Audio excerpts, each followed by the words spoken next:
क्यों। स्वागत है, अभिनंदन है आप सबका। पिछले चैनल में वीडियो में हमने पढ़ा था मध्यकालीन कवियों पर आधारित महत्वपूर्ण वस्तुनिष्ठ प्रश्न।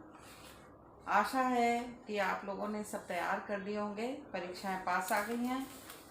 तो हमने नया वीडियो जो है तैयार किया आप लोगों के लिए, वो फटाफट इनको कर लीजिए, हम जल्दी ही अब डालेंगे और आगे।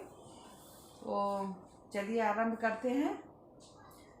भक्ति कालीन रीतकालीन कवि जायसी केशव बिहारी घनानंद पर आधारित महत्वपूर्ण वस्तुनिष्ठ प्रश्न भाग 10। पहला प्रश्न है, जायसी किस काल के कवि हैं? वीरगाथा काल, भक्ति काल, रीतिकाल या आधुनिक काल? जायसी किस काल के कवि हैं? भक्ति काल के। बा उत्तर सही होगा। बिहारी किस वर्ग के कवि हैं? बिहारी रीतिकाल के हैं वैसे, लेकिन रीतिकाल में भी कई वर्ग हैं, तो रीत सिद्ध के हैं ये। बा उत्तर सही होगा। रीतबद्ध, रीत सिद्ध, रीत मुक्त, रीत युक्त, तो रीत सिद्ध वर्ग के कवि हैं बिहारी। घनानंद रीत काल की किस धारा के कवि हैं? घनानंद रीत काल की किस धारा के कवि हैं? रीतिबद्ध, रीत सिद्ध, रीत मुक्त, इनमें से कोई नहीं, रीत मुक्त के हैं घनानंद। केशवदास किस काल के कवि हैं? रीतबद्ध, भक्ति काल, रीतिकाल या वीरगाथा काल? रीतिकाल के हैं। केशवदास किस काल के कवि हैं? रीतिकाल के। सा उत्तर सही होगा। कवि प्रिया किस कवि की रचना है? कालिदास, नाभादास, केशवदास, मलुकदास? इसका उत्तर होगा सा, केशवदास। कवि प्रिया रचना जो है वो केशवदास की है। केशवदास किस राजा के दरबारी कवि थे? महाराज छत्रसाल, महाराज कीर्त सिंह, महाराज जय सिंह, महाराज इंद्रजीत सिंह? तो महाराज इंद्रजीत सिंह के दरबारी कवि थे केशवदास। प्रश्न नंबर 7, बिहारी लाल किस राजा के दरबारी कवि थे? मानसिंह, जयसिंह, चंद्रगुप्त या अकबर? किस राजा के दरबारी कवि थे? जयसिंह। राजा जयसिंह के दरबारी कवि थे। बिहारी सतसई में दोहों की कुल संख्या क्या है? बिहारी सतसई में दोहों की कुल संख्या क्या है? 709, 711, 713, 129? तो सा उत्तर इसका सही है, 713। बिहारी सतसई में 713 दोहे हैं, और इसी से बिहारी जो हैं, बिहारी सतसई से ही प्रसिद्ध हुए थे। तभी इसी के लिए कहा गया है कि सतसैया के दोहे जो नाविक के तीर देखन में छोटे लगे,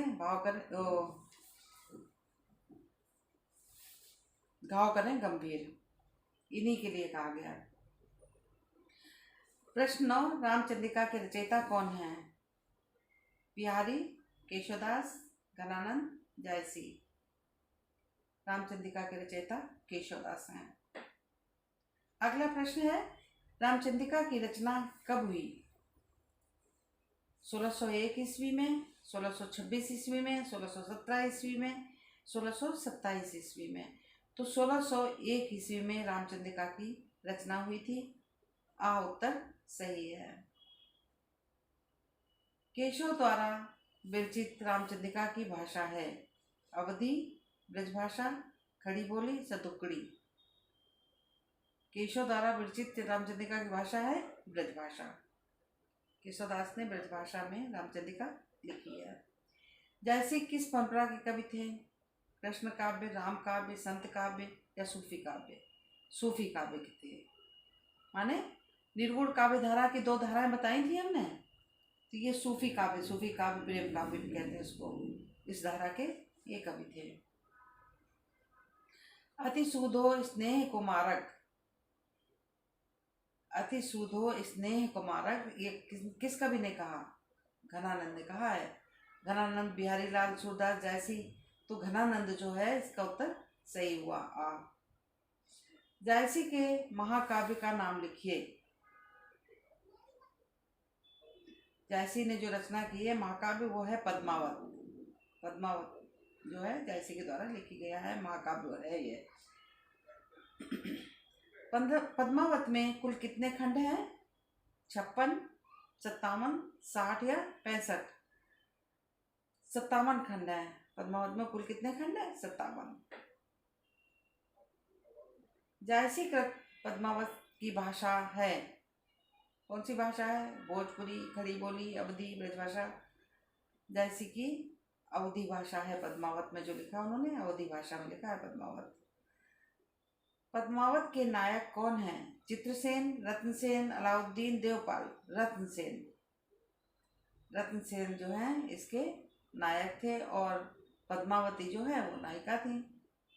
रत्नसेन कहाँ के राजा थे? अवध, चित्तौड़, रायगढ़, मेवाड़। चित्तौड़ के। रत्नसेन कहाँ के राजा थे? चित्तौड़ के। पद्मावत महाकाव्य में कहाँ की राजकुमारी का वर्णन है? रत्नसेन द्वीप, चंपाद्वीप, सिंघल द्वीप या जम्बू द्वीप? सिंघल द्वीप। पद्मावत का महाकाव्य में कहाँ की राजकुमारी का वर्णन है? सिंघल द्वीप। पद्मावती जो है सिंघल द्वीप की राजकुमारी थी। पद्मावत में परमात्मा का प्रतीक कौन है? पद्मावत में परमात्मा का प्रतीक कौन है? पद्मावती। जायसी ने जो पद्मावती को परमात्मा का प्रतीक माना है। केशव की किस रचना को छंदों के का अजायब घर कहा जाता है? मतलब बहुत सारे छंदों का प्रयोग किया है, वो ऐसी कौन सी केशव की रचना है? वो है रामचंद्रिका। रामचंद्रिका, कवि प्रिया, रसिक प्रिया, विज्ञान गीता सब इनकी लिखी हुई हैं, परंतु रामचंद्रिका जो है वो छंदों का अजायब घर कहा गया है। निम्न में से बिहारी लाल की रचना का क्या नाम है? बिहारी दर्पण, बिहारी चरित, बिहारी सतसई, बिहारी दोहावली। बिहारी सतसई। बिहारी लाल की रचना जो है बिहारी सतसई, ये अभी पढ़ा था पीछे आपने इसके दोहे के बारे में। अब प्रश्न नंबर 23, बिहारी सतसई में दोहों की संख्या कितनी है? बिहारी सतसई में दोहों की संख्या 713 है। बिहारी किस भाषा में लिखी गई है? सॉरी, ये गलत लिखा है, बिहारी सतसई। बिहारी सतसई और होना चाहिए, तो सतसई किस भाषा में लिखी गई है? ब्रजभाषा, अवधी, खड़ी बोली, राजस्थानी। ब्रजभाषा में। बिहारी सतसई जो है ब्रजभाषा में लिखी गई है, इसमें केवल बिहारी लिखा है पर बिहारी सतसई है पूरा नाम। बिहारी सतसई किस भाषा में लिखी गई? ब्रजभाषा में। बिहारी सतसई किसने लिखी? बिहारी लाल ने।